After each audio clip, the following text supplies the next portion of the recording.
wabarakatuh. Hai semua, kami ingin bentangkan projek inovasi kami iaitu DAMI.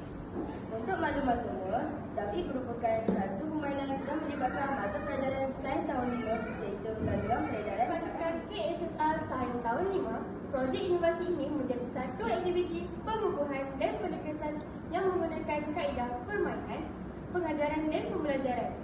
DAMI terdiri daripada beberapa komponen iaitu papan laluan dam, kad oksigen, kad karbon dioksida, dadu dan buah.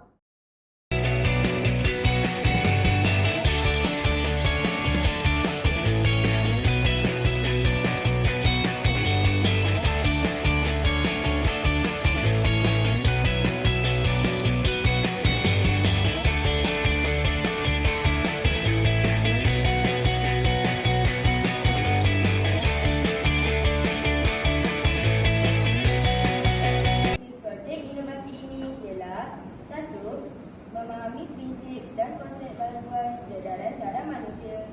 2. Meningkatkan minat dan perhatian murid dengan konsep pembelajaran yang menyorotkan dan mudah difahami. 3. Memudahkan guru menerangkan topik pembelajaran dengan menjadikan proses pembelajaran lebih menyenangkan dan interaktif. 2. Konsep pembelajaran fun e-learning di mana murid yang lemah akan menjadi lebih mudah untuk memahami dan menguasai topik ini. 3. Memperbagikan PDP. 4. Dapat membentuk komunikasi murid dan Menggunakan material yang bernilai RM20.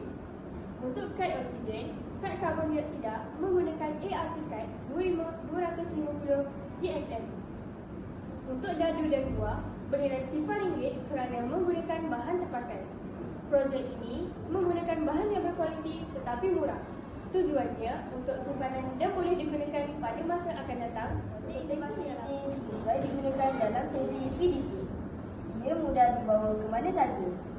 Daki juga boleh digantung dan digunakan ketika sesi pembelajaran di dalam kelas dan juga pembentangan.